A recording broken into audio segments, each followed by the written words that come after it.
안녕하세요. 사는 게 예술 팟캐스트로 인사드립니다. 저는 호스트 수수진입니다. 반갑습니다. 저는 그림을 그리고 글을 쓰는 작가로 활동하고 있는데요. 팟캐스트를 굉장히 좋아하는데 사는 게 예술이라는 새로운 팟캐스트로 여러분께 인사드릴 수 있어서 매우 행복합니다. 저는 스스로 PD, 작가, 촬영, 편집, 업로드까지 모두 저 스스로 혼자 하기 때문에 혼자서 북치고 장구치는 그런 콘텐츠라고 볼 수 있겠는데요.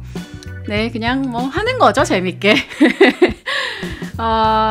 이미 제목에서부터 느끼셨겠지만 사는 게 예술은 삶과 예술에 대해 이야기하는 팟캐스트입니다. 특히 삶과 밀접한 연관이 있는 개념 하나를 가지고 함께 사유하고 그에 잘 어울리는 예술가와 작품을 소개하려고 하는데요. 첫 에피소드에서 다뤄보고자 하는 개념은 고독입니다. 제가 지금 이 팟캐스트를 혼자 하고 있으니 고독이라는 주제 정말 너무 잘 어울리지 않나요? 이보다 더 잘 어울릴 수는 없다. 네, 그렇게 생각을 합니다. 네, 그래서 먼저 좀 여러분께 질문을 드리고 싶어요. 고독이라는 단어를 딱 들었을 때 떠오르는 느낌이나 생각.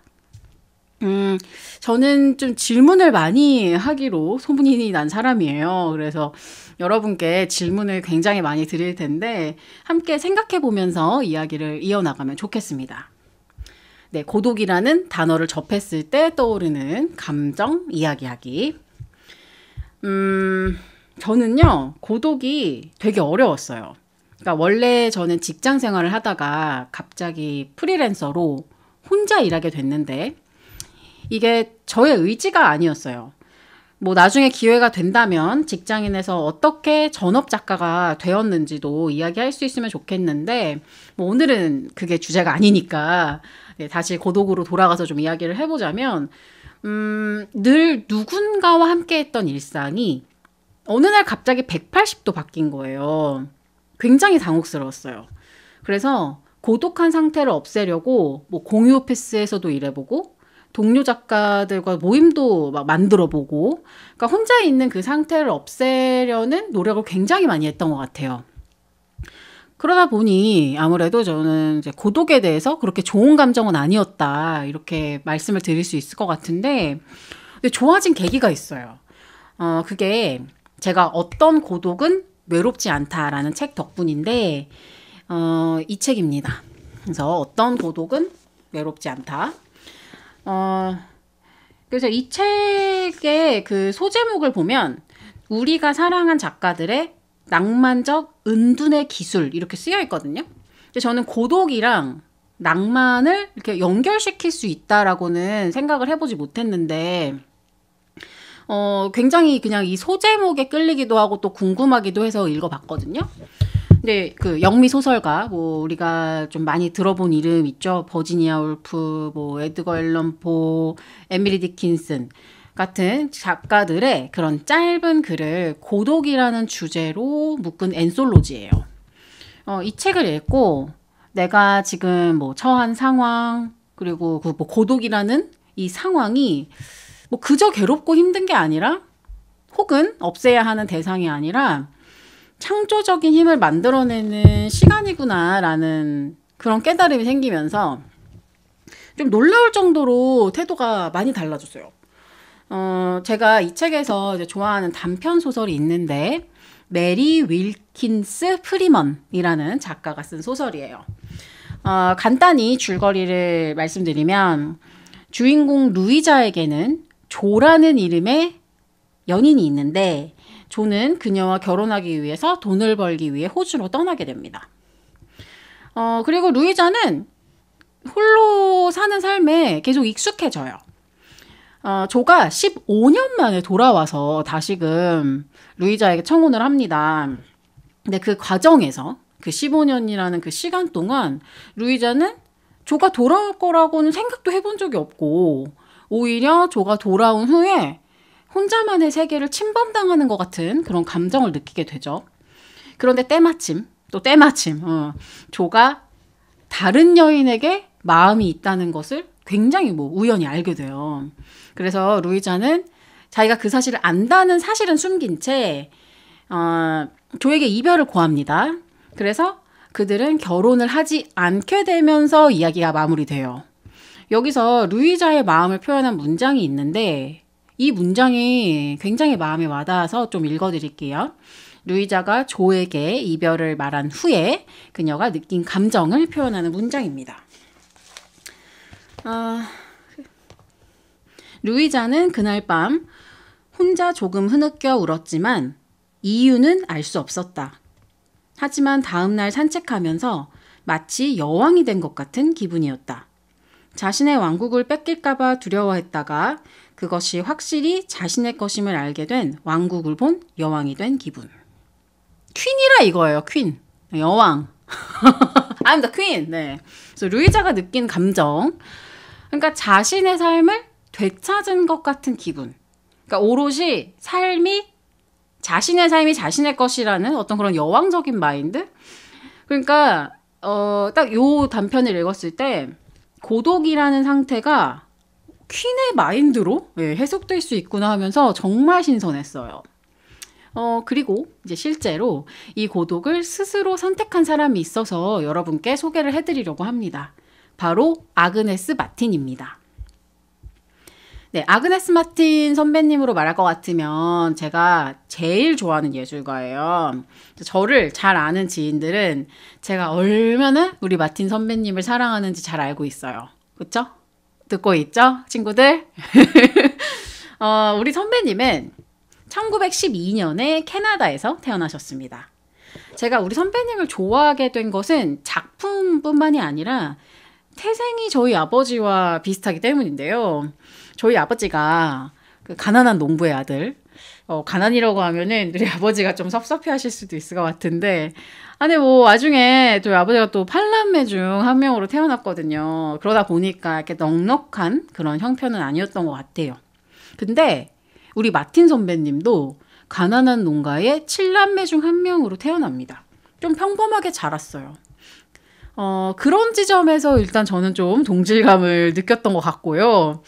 그런 그녀가 뉴욕의 컬럼비아 대학교에서 예술교육 석사학위를 받고 본격적으로 뉴욕에서 작품 활동을 하게 됩니다.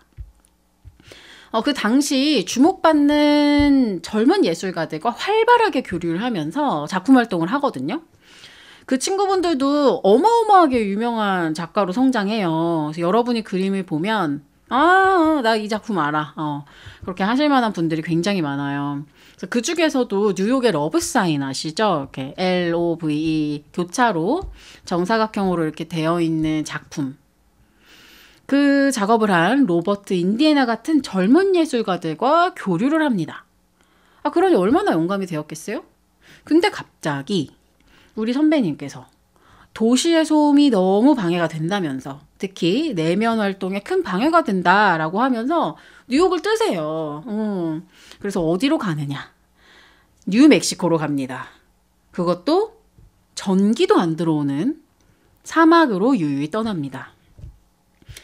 그래서 떠난 이후에 무엇을 했느냐? 작업을 한 게 아니라 명상을 하면서 완전히 운둔 생활을 합니다. 명상과 사유에 온전히 자기의 삶을 바치죠. 그 시기가 약 7년간 지속됩니다. 그리고 이제 이후에 나온 작품들, 이 작업이 지금 우리가 보고 있는 작품들입니다. 강릉에 있는 소롤미술관에서 아그네스 마틴의 대규모 회고전을 했어요. 지금 이 디지털 화면에서 보는 이미지로는 작품에 대해서 도저히 말할 수가 없어요. 왜냐하면 절대 담기지가 않아요. 지금 그냥 화면에서 그림을 봤을 때는 질서 있는 격자 그림이다. 뭔가 이렇게 특별한 데가 없고 뭔가 밋밋하다고까지 좀 느낄 수가 있거든요. 그런데 이 작품을 실제로 보면 일단 캔버스 사이즈가 굉장히 큽니다. 2m 정도 정방형 사이즈인데 저는 그 정방형 사이즈가 주는 규칙성을 굉장히 좋아해요. 그래서 저도 그림을 정방형으로 많이 그리는 편인데 우리 마틴 선배님의 작품을 실제로 가까이에서 보면 정말 그 하나하나 그려낸 그리드, 그 선이 놀라울 정도로 섬세해요. 세밀한 거는 말할 것도 없고 그래서 그 그림에 완전히 압도됩니다. 그런 동시에 너무 정말 그 유일해.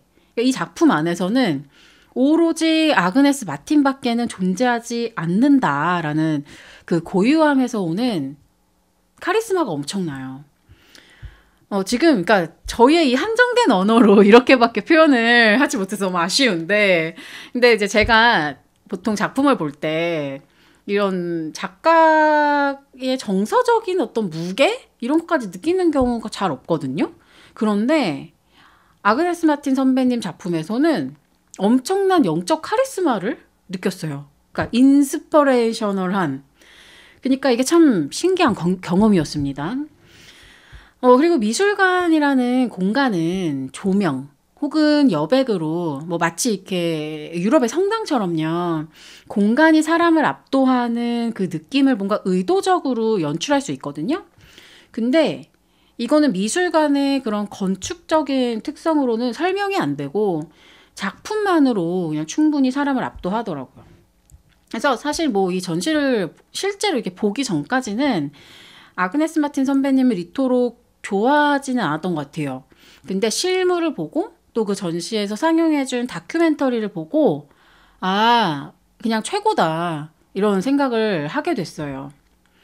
그러니까 마틴 선배님의 삶을 말하자면 고독을 선택한 삶이었어요. 그러니까 이토록 삶을 예술로 살아낸 사람이 있을까? 이런 질문을 하게 돼요. 지금 하고 있는 이 팟캐스트인 사는 게 예술이라는 제목이랑도 딱 맞아 떨어지는 예술가라는 생각이 들고 그렇습니다. 그래서 우리가 뭔가를 창작하거나 뭐 이렇게 대작을 하지 않더라도 우리의 고독이 개인의 좋은 삶을 위해 쓰일 수 있다면 참 그게 의미 있는 시간이 될 수 있지 않을까라는 생각을 해봤습니다. 그래서 이 시점에 이런 질문을 여러분께 좀 드리게 되네요. 당신의 고독은 어디를 향해 있습니까? 네, 여러분의 고독은 어떤 모습인가요? 어떤 고독은 외롭지 않다라는 말을 들었을 때 그러니까 뭔가 살짝 욕심나지 않으세요? 그러니까 내 고독이 만약 그냥 마냥 외로운 감정으로만 점철된 것이 아니라 좋은 삶을 위해 나아가는 상태다라고 한다면 지금의 이 고독이 정말 하나도 외롭지가 않고 뭐 되려 이게 퀸으로 거듭나는 그런 시간이라면 정말 가치 있는 고독이 아닐까 이런 생각을 하게 되는 것 같아요. 그래서 제 기준 진짜 퀸은 아그네스 마틴 선배님이세요. 네, 선배님 축하드립니다. 그리고 동시에 이 고독의 때를 자기 나름대로 잘 해석해 나가고 있는 여러분이 진짜 퀸이다 라고 생각합니다. 네, 이렇게 우리 함께 고독에 대해서 그리고 아그네스 마틴 선배님에 대해서 이야기를 나눠봤습니다. 제가 팟캐스트를 한번 제대로 해보자 막 이렇게 다짐하기까지 시간이 좀 걸렸어요. 그냥 이렇게 혼자 하는 게 진짜 쉽지 않다는 걸 아니까. 예. 그래서 막 굉장히 머뭇거리고 막 그랬었는데 이제 또 알아보니 팟캐스트 제작이 생각보다 이 시간과 노력이 많이 드는 일이더라고요. 그리고 제가 실은 이미 각자의 사전이라는 팟캐스트를 6개월 정도 제작하고 운영을 했는데요. 각자의 사전을 운영하면서 느낀 점이 내 것의 일부를 포기하지 않으면 이거 도저히 할 수가 없는 일이다. 예. 그래서 이제 정말 진지하게 어느 순간 스스로 묻게 되더라고요. 그러니까 내가 딴 사람들한테는 좋아하는 일 먼저 하라고 막 굉장히 쉽게 말해요. 그리고 좋아하는 일 하려면 뭐 어느 정도 포기해야 되는 거 당연한 거 아니야? 너무너무 쉽게 제가 평소에 말했단 말이에요. 근데 스스로 너 그렇게 살고 있니? 이렇게 물어봤는데 전혀 그렇지가 못한 거예요. 그래서 물론 뭐 지금은 어느 정도 좀 각오를 하고 뭐 내가 조금 본업을 못 하더라도 뭐 그런 아쉬움을 너무 서운한 것으로 혹은 내가 포기하는 것으로만 그렇게 생각하지 말고 진짜 내가 좋아하는 일 한번 해보자. 이 팟캐스트 제작 해보자. 네, 이런 다짐을 하게 되었습니다.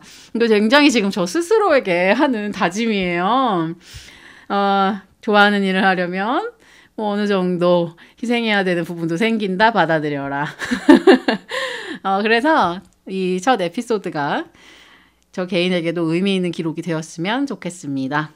네, 여러분의 사유를 응원하면서 오늘은 여기까지 할게요. 그럼 다음 이 시간에 또 만나요. 안녕.